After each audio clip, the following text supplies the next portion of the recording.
When I was a little girl, I thought my grandmother on my mom's side was the coolest person in the entire world.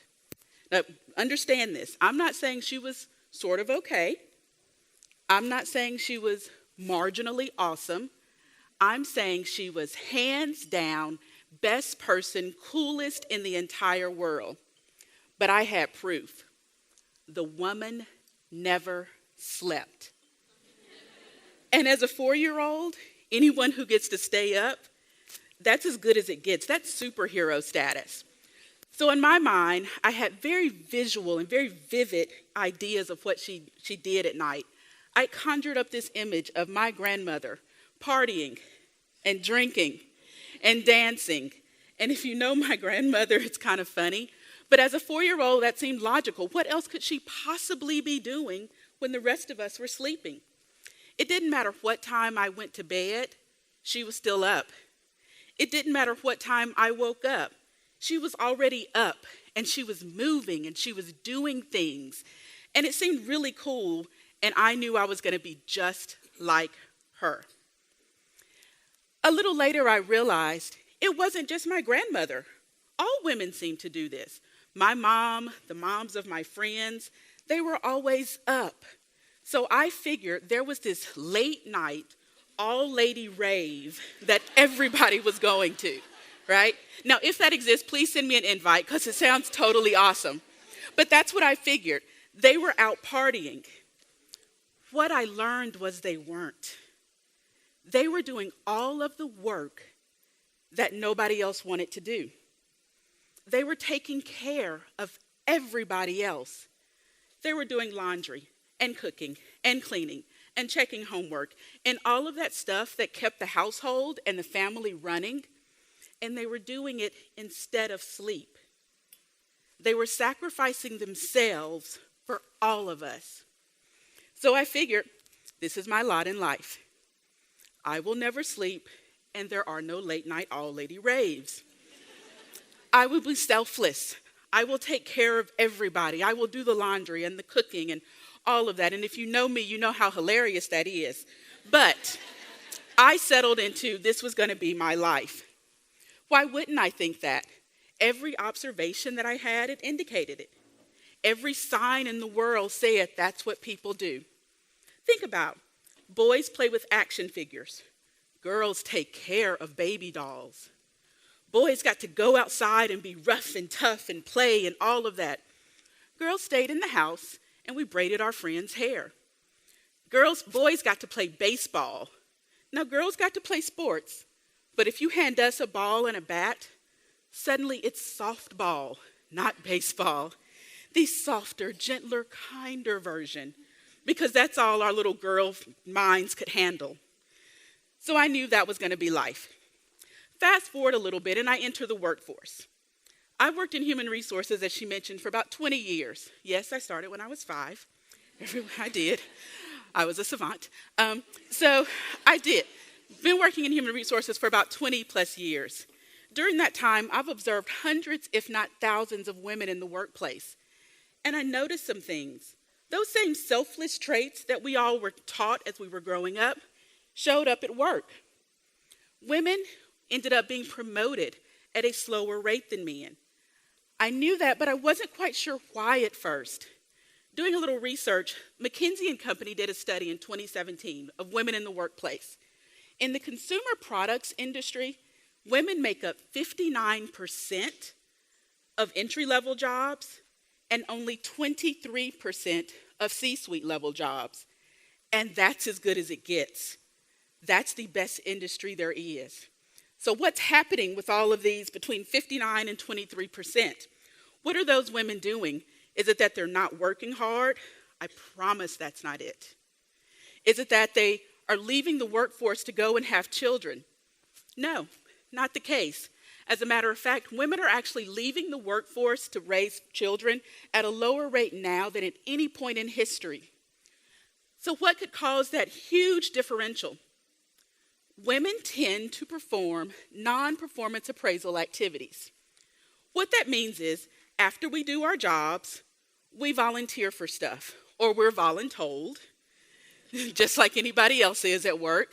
But the things that we do don't necessarily contribute directly to the bottom line. We organize the holiday party. We sit in for a coworker when they're out. And the thing that makes me want to pull my hair out, we wash the dishes in the company break room that everyone else has passed by 13 times in that day. All important things. All things the business needs, but not the things that get you noticed and get you promoted. But fear not. All of those activities, you will be rewarded. Society gave us the Miss Congeniality competition. So, Miss Congeniality was invented several years ago in the beauty pageant industry to reward the woman who was the nicest, the kindest, the most selfless, the one who told other contestants they had lipstick on their teeth, or maybe a butt cheek was hanging a little too low in her swimsuit, whatever it might be. The person who took care of everyone else before she took care of herself. But why did we need a special award for that? It's because what they knew and what history has proven is that that woman does not win the title.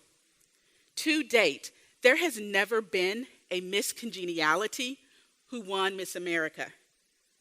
Only a handful have even made it into the top 10. So where does that leave us? Are we destined to always be that person? You know, do we have to choose between being super nice or succeeding? It's difficult to imagine that that's the only way you can be successful. And a lot of you may be thinking right now, this doesn't apply to me. I promise most of us suffer from it in some way. How many people, before they make an appointment for themselves, first check the calendars of all of the children's doctor's appointments and their husband's schedule and the soccer schedule and the school calendar and everything else before you even say, okay, I think I can get a haircut Thursday, December 14th of 2022. Because that's what's left after you schedule everybody else's stuff in. That's what happens to all of us. So you might be thinking, no big deal. Isn't it great to be nice? It is. However, that same niceness is what has led to women not negotiating their starting salaries when they enter a new position. Women negotiate 35% less than men do. So when you think about the pay gap between men and women that we all know exist, that's the one time where we have the most ability to influence that, and we don't. Because we don't want to be greedy. We want to be gracious and kind. It's the same reason we laugh at bad jokes when we're on dates. It's the same reason we don't order dessert when we really want to. It's the same reason we don't send food back when it didn't come out the way we asked for it. We have to be kind and gracious. But this happens to men too. I know I'm calling it the Miss Congeniality complex, and it does affect women way more than men. But have you ever heard the term, good guys finish last? Same concept. So what are we supposed to do? If your choice is either win and get ahead or be labeled the witch that we all know happens, how are you supposed to move forward? What options do you have? Is it only Miss Congeniality or winner? No. I'm going to go over 3 things that you can do very easily to help combat the Miss Congeniality complex. First and foremost, set up your non-negotiables very early on. When you start a new job, decide what you are not willing to give up and stick to it tooth and nail. I had a job several years ago where I traveled a lot. I liked the travel. Honestly, I liked the free airline points. I'm not going to lie. That was the best part. But the travel was fine with me, except it made me miss singing the goodnight song to my daughter. And that was our thing at the time. I wrote this song. Every night we sang it together. It's what we did. So very early on, I said, yes, I will travel wherever you need me to go. But at 7:30 every night, no matter where I am, I'm going to walk out of whatever meeting or boring dinner I'm at and sing to my kid. They thought I was kidding until the first time we were in the middle of a meeting and I looked at my watch and I said, 7:30, I'll be back. And I went and I sang to my daughter. That was my boundary. That was me saying, there are things you don't get to take from me. But I did it in a way that they could understand, they could relate to. And I stuck to it no matter what. It got to the point that one time my assistant traveled with me and she came and sang it too. So we had this whole chorus. It was lovely. And my daughter loved it. But that was my non-negotiable. So figure out what yours are and stick to it. Secondly, you need to figure out what your qualifiers are. A qualifier is something where you say, no, this doesn't work for me. I need to do it this way. You give them an opportunity to change it to you. You have to qualify it. Establish those up front. It's another way to establish boundaries. No, I can't take notes at this meeting, but I suggest we record the meeting so you can then give them to your secretary and she can write the minutes after the fact. Offer alternatives. Give them ways to make it work where the job gets done, but it doesn't pull you from the work that's going to get you noticed.